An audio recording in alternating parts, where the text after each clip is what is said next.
Yeah, this is a lesson on some interval ideas that I use in my rock playing, or it's about any style. Like, I'm really big on intervals, so like I rarely play like full chords. I'm always taking that chord and harmonizing it, and I'm going to show you a couple little things that I use with intervals. These are pretty cool little things to move around, and it really harmonizes things. So we'll just take a basic fifth. It's a fifth, and then you can slide it back to a sixth. But the nice thing with this, for me, a power chord, like most people think a power chord is just like this, or like this, or like.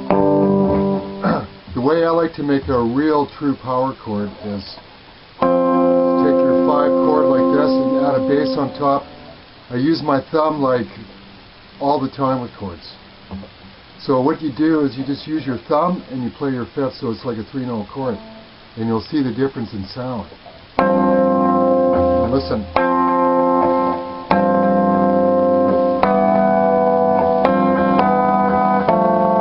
There's a third.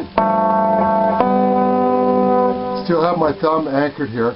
I mean, this might take some time, but it's a big payoff, believe me. So anyways, you can go like...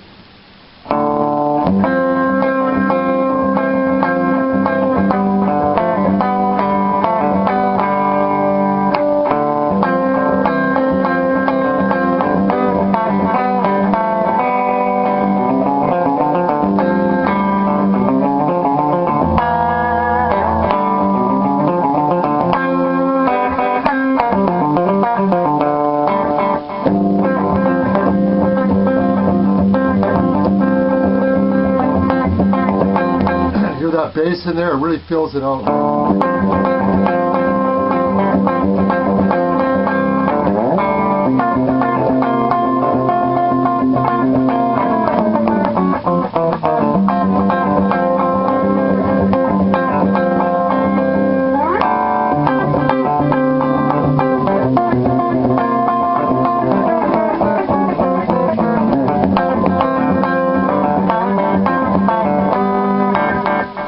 Anyways, that's one idea you can use with fifths and shifting thirds like this.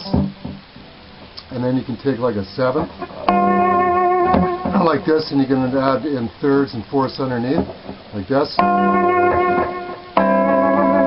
Just slightly bend them, get a steel guitar sound, right? I'm still holding the thumb here, right? I mean, it's going to take some practice, but it's really well worth it.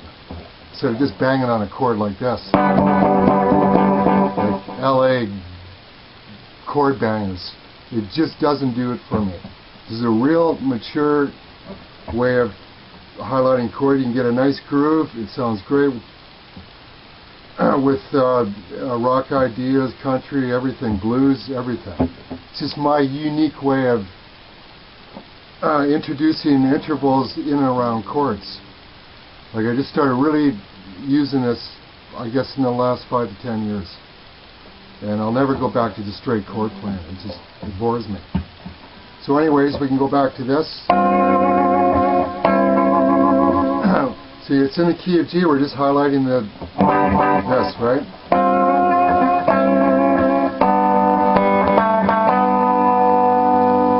So a third, just slide it up. So then you can get this rhythm.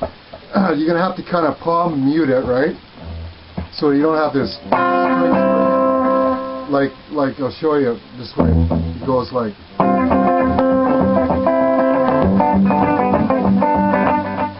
See, I'm kind of palm muting things, so I don't have all these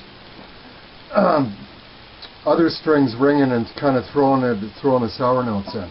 It kind of kills the sour notes. So it goes.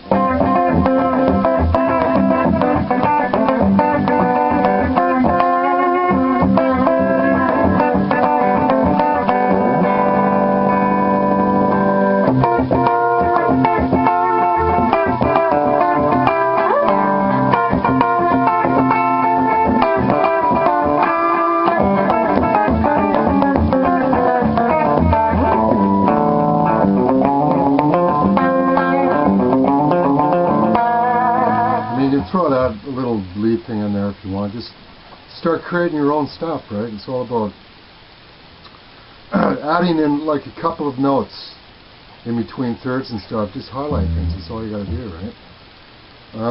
There's another one too. You can take a fifth to the sixth, like, and just move it up the scale.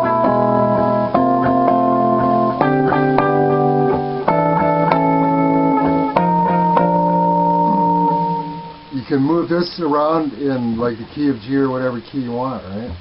It gives you like a real sort of a classical kind of melodical thing, right? What else can we do here? Yeah, I showed you this. Now you can take like a seventh, start adding bass notes, like slide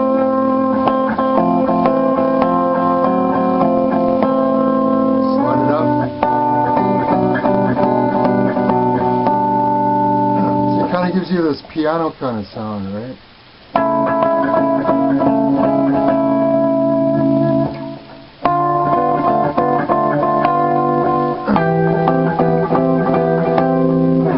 Experiment around with it. If you throw in the wrong notes, well, you'll be able to hear with your ears where things fit and where they should be placed, right? Here's another favorite one I like to do. It's like cross picking. Take a fourth, simple fourth like this, and then just start adding scale on top. Like, it's a little tricky at first, but if you work it slow, you can get it and up to speed, right? It goes.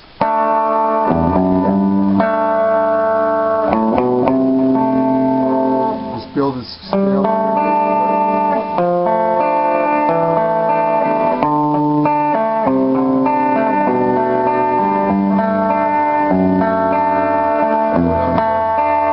So it goes.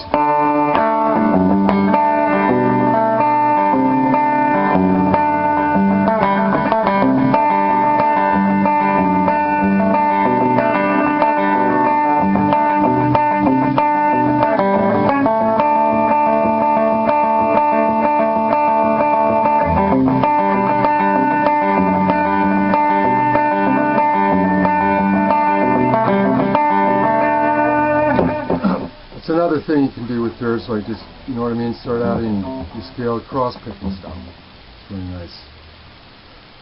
What else can we do here with intervals? Like I showed you this. It's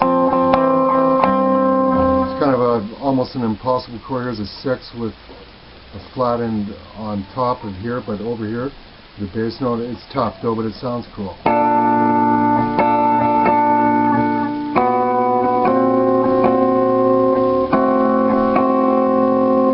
See, it's all about using your thumb, right? It really ties in, like this is a fifth, it just ties it in with a nice bass note.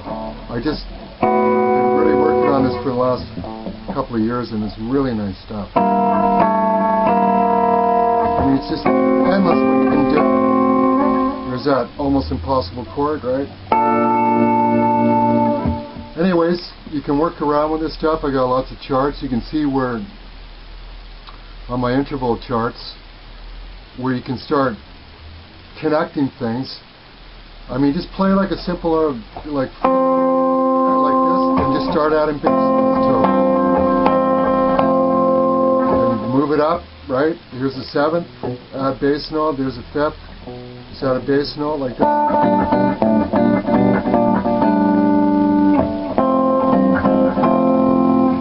I mean, the possibilities are endless, right? You can do stuff like I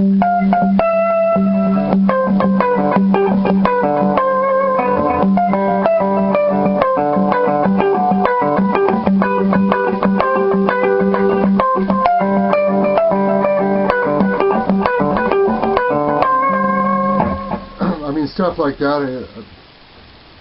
You can have a lot of fun with this. Anyways, you can rewind the video several times to see what I was doing, and just try to utilize this into your rock playing, country, blues, or whatever. You'll have a lot of fun with this.